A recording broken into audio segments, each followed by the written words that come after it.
नमस्कार, आप देख रहे हैं न्यूज 24। आपके साथ मैं हूं रवि ठाकुर।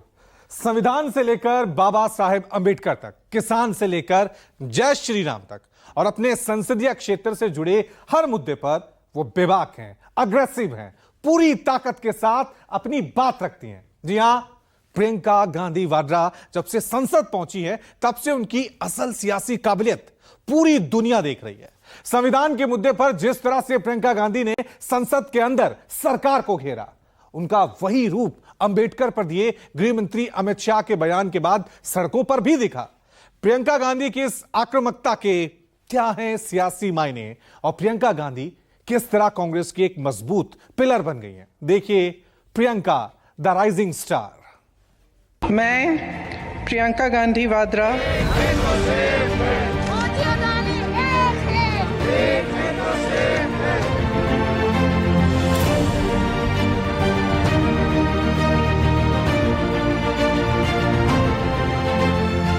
भारत का संविधान संघ का विधान नहीं है।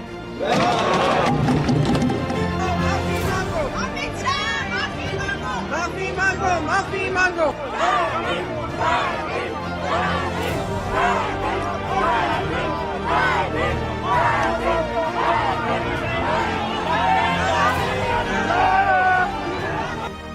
संविधान के साथ शपथ, संविधान के साथ प्रदर्शन, वायनाड के लिए अमित शाह से मुलाकात, संविधान पर पहली स्पीकर, मोदी सरकार के खिलाफ बैग, फिलिस्तीन के समर्थन में बैग, बांग्लादेश के हिंदुओं और ईसाइयों के समर्थन में बैग और अब अंबेडकर के बहाने गृह मंत्री अमित शाह के खिलाफ संसद से सड़क तक मोर्चे की मजबूती के साथ अगुवाई।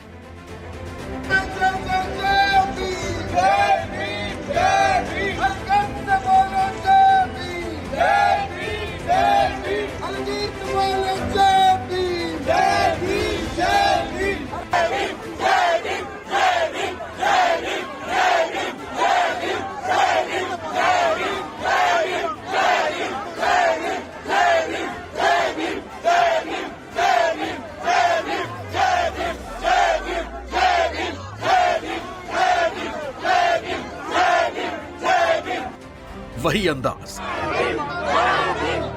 वही हाव भाव और वही तेवर।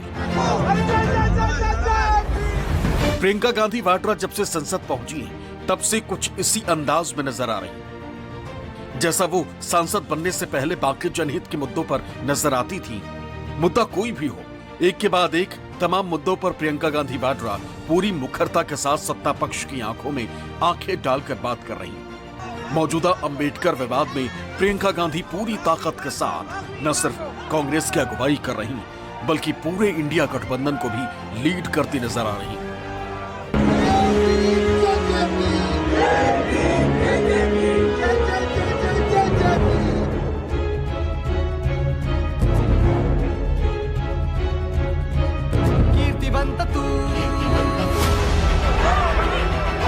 प्रियंका गांधी वाड्रा न सिर्फ बाबा साहेब अंबेडकर के मुद्दे पर मोदी सरकार और अमित शाह के खिलाफ मोर्चाबंदी के तहत विरोध प्रदर्शन में शामिल रही, बल्कि संविधान और अंबेडकर के बहाने सत्ता पक्ष को जमकर खरी खोटी भी सुना रही। ये सरकार डरती है, सीधी सी बात है, किसी भी चर्चा से डरती है। अब ये जानते हैं कि इन्होंने जो किया, इनकी असली भावना निकल आई है, जो अंबेडकर जी के प्रति इनकी असली भावना है वो निकल आई है। इसलिए अब ये अब ऑपोजिशन से डर रहे हैं, क्योंकि हम इस मुद्दे को उठा रहे हैं, क्योंकि ये इस मुद्दे से जुड़ा पूरे देश का हित है। हमारा संविधान अंबेडकर जी की देन है और इस देश की जनता की देन है और हमारी आजादी की लड़ाई की देन है, और उनका इस तरह से अपमान हिंदुस्तान नहीं सहेगा। इतना ही नहीं, गुरुवार को संसद भवन के मुख्य द्वार पर जो कुछ भी हुआ, उसके लिए बीजेपी की तरफ से राहुल गांधी को कसूरवार ठहराने का भी प्रियंका गांधी ने पुरजोर तरीके से विरोध करते हुए अपने भाई राहुल का बचाव किया। कल उन लोगों को मैंने जो है सीधा आते हुए देखा, फिर बाद में मैंने देखा कि प्रियंका जी नीचे बैठ गए, तो मुझे लगा ठीक है, चलो वो भी आया, हल्ला हंगामा करेंगे, हम लोग भी करेंगे।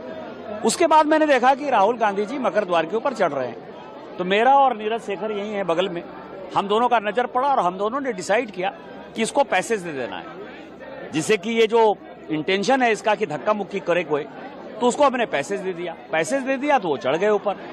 चढ़ने के बाद उन्होंने कोन्याक को, प्रताप सारंगी जी को, हमारे बगल में संतोष पांडे जी हैं, इनको, मुकेश राजपूत जी को, ये तो बेचारे बच गए, धक्का तो इनको लगा। और ये इन सबों को जो है, संबित पात्रा भी वहां खड़े थे, इनको भी धक्का लगा। तो सबको जो है उन्होंने, मतलब आप समझिए कि गुंडागर्दी की जो पराकाष्ठा थे, जब वो चढ़ गए ऊपर तो फिर उनको धक्का मारने की ऊपर आवश्यकता नहीं थी। सरकार का डेस्परेशन है, ये इसी चीज का सिंबल है कि कितने डेस्परेट हो गए हैं कि आज ऐसे एकदम झूठी बातें, झूठा एफआईआर। राहुल जी कभी किसी को पुश नहीं करेंगे, मैं उनकी बहन हूँ, इतने सालों से मैं जानती हूँ, कभी इस तरह की हरकत कभी कर ही नहीं सकते। और फ्रैंकली देश भी जानता है, देश देख रहा है कितने डेस्परेट हो गए हैं ये लोग कि इस तरह की फालतू के एफआईआर लगा रहे हैं, क्योंकि सिंपली अडानी पे चर्चा नहीं चाहते। और जो इन्होंने किया है अंबेडकर जी के साथ, जिस तरह से अपमान किया है, ये जानते हैं कि ये देश नहीं सहेगा ये अपमान, इसीलिए ये सब डिस्ट्रैक्शन है। दरअसल गुरुवार को बीजेपी और इंडिया गठबंधन के सांसदों के बीच अंबेडकर के मुद्दे पर प्रदर्शन के दौरान धक्का मुक्की हो गई थी। इस धक्का मुक्की में बीजेपी के 2 सांसद प्रताप सारंगी और मुकेश राजपूत घायल हो गए। बीजेपी सांसदों का आरोप है कि राहुल गांधी ने उन्हें धक्का दिया। इस आरोप को लेकर राहुल गांधी पर कई धाराओं में एफआईआर दर्ज की गई, जिसका प्रियंका गांधी ने कड़ा विरोध जताया। और प्रियंका गांधी ने इस पूरे मामले को जिस तरह से हैंडल किया, उसकी तारीफ खुद पार्टी अध्यक्ष मल्लिकार्जुन खड़गे भी कर रहे हैं। हमारे महिला हमारे साथ आ रहे थे, वो बहुत शांत तरीके से आ रहे थे, लेकिन उनको भी रोका गया। प्रियंका गांधी जी ने जो लीड लिया इसमें, खास करके आज के मूवमेंट में, तो चलते आए वहां से, और ये लोग बैठे बैठे जगह हमारा मजाक उड़ा रहे, चिढ़ा रहे, और सिर्फ लेडीज मेंबर थे हमारे पास। उनके पास तो लेडीज मेंबर कोई नहीं थे, 2-3 कुछ दूर थे, लेकिन वो पुरुष ही सब कर रहे थे। तो ऐसा जो माहौल ये इन्होंने बीजेपी वाले बना के रखे हैं, तो हम कभी ये बर्दाश्त नहीं करेंगे। इससे पहले प्रियंका गांधी वाड्रा अपने बैग को लेकर लगातार सुर्खियों में रही। मोदी सरकार के विरोध में अलग अलग तरीके का बैग ले जाने से लेकर फिलिस्तीन के समर्थन में भी प्रियंका गांधी वाड्रा संसद में बैग लेकर पहुंची थी। फिलिस्तीन वाला बैग का मुद्दा गरमाया तो प्रियंका उसके अगले ही दिन बांग्लादेश में हो रहे हिंदुओं और ईसाइयों के समर्थन में खड़े होने की अपील लिखा बैग लेकर संसद पहुंच गई। और न सिर्फ बैग के जरिए संदेश दिया, बल्कि लोकसभा में भी बांग्लादेश में हिंदुओं और ईसाइयों पर हो रहे अत्याचार का मुद्दा उठाया। बांग्लादेश में जो अल्पसंख्यकों के साथ, जो हिंदुओं और ईसाइयों के साथ अत्याचार हो रहा है, उसके खिलाफ इस सरकार को आवाज उठानी चाहिए। बांग्लादेश की सरकार के साथ बातचीत करनी चाहिए और पूरा समर्थन देना चाहिए जिनको पीड़ा हो रही है उनके। लेकिन अब प्रियंका के बैग को लेकर बीजेपी भी बैग पॉलिटिक्स शुरू कर चुकी।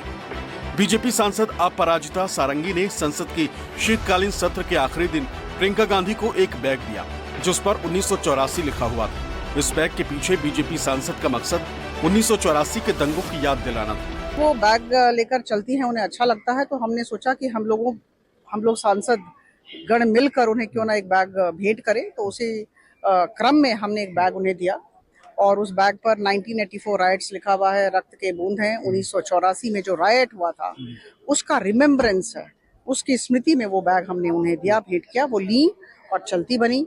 और मुझे लगता है कि जितनी भी ऐतिहासिक त्रुटियां हुई हैं उन्हें कांग्रेस के समक्ष रखना ही पड़ेगा, और यही हम लगातार करते आ रहे हैं। यही हमारे आदरणीय अमित शाह जी ने 90 मिनट के स्पीच में राज्यसभा में उस दिन किया था।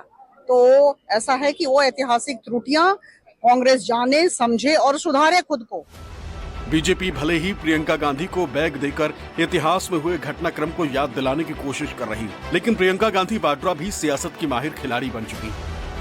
बात कुछ दिन पहले की है। संसद के बाहर बीजेपी की कुछ महिला सांसदों का जब प्रियंका गांधी से आमना सामना हुआ, तो वो प्रियंका से मुखातिब होते हुए जय श्री राम का नारा लगा रही। प्रियंका ने भी पूरी सहजता के साथ बीजेपी की उन महिला सांसदों से न सिर्फ मिली, बल्कि जय सिया राम का पाठ पढ़ाकर उनकी बोलती ही बंद कर दी।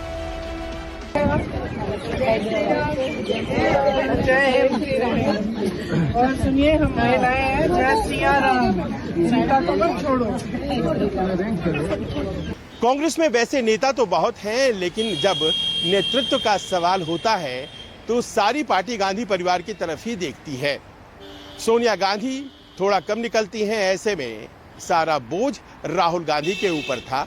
लेकिन पिछले एक सप्ताह में ये देखा गया कि प्रियंका गांधी ने मुद्दों को लेकर जिस तरह से फोरफ्रंट संभाला, उसने राहुल गांधी को यकीनन थोड़ी राहत जरूर दी होगी। खास तौर पर राष्ट्रीय विषयों पर प्रियंका गांधी बेबाक राय रखती हैं और आने वाले दिनों में ये चीज स्पष्ट करती है कि अब नेतृत्व का भार अकेले राहुल नहीं, बल्कि राहुल और प्रियंका दोनों कांग्रेस के लिए संभालते दिखेंगे। यही वजह है कि संसद में जब संविधान पर चर्चा की बारी आई तो विपक्ष की ओर से पहले स्पीकर कांग्रेस सांसद प्रियंका गांधी को ही बनाया गया और प्रियंका ने इस जिम्मेदारी को बखूबी निभाया भी। संविधान और अंबेडकर के बहाने प्रियंका गांधी ने न सिर्फ सत्ता पक्ष को हर एक मुद्दे पर आईना दिखाया, बल्कि बीजेपी की ओर से नेहरू और इंदिरा गांधी पर लगातार किए जा रहे वार पर भी तर्क के साथ पलटवार किया। प्रधानमंत्री जी यहाँ सदन में संविधान की किताब को यूं माथे से लगाते हैं, लेकिन संभल में, हाथरस में, मणिपुर में जब न्याय की गुहार आती है, उठती है, तो उनके माथे पे शिकन तक नहीं आता।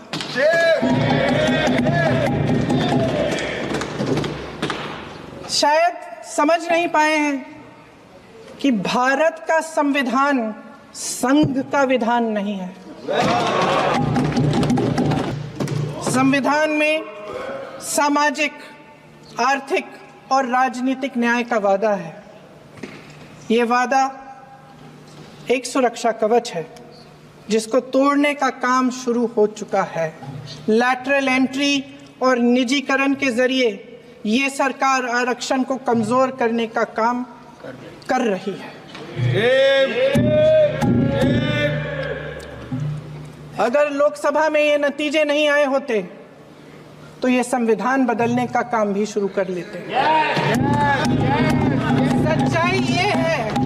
सच्चाई ये है अध्यक्ष महोदय कि आज संविधान बार बार इसलिए कह रहे हैं क्योंकि इस चुनाव में इनको पता चल गया कि इस देश की जनता ही इस संविधान को सुरक्षित रखेगी। कि इस चुनाव में हारते जीतने से इन्हें एहसास हुआ कि ये संविधान बदलने की बात इस देश में नहीं चलेगी। आज संसद में बैठे हुए सत्ता पक्ष के मेरे साथी ज्यादा से ज्यादा अतीत की बातें करते हैं। 1921 में क्या हुआ, कब हुआ, नेहरू जी ने क्या किया। अरे वर्तमान की बात करिए, देश को बताइए आप क्या कर रहे हैं, आपकी जिम्मेदारी क्या है।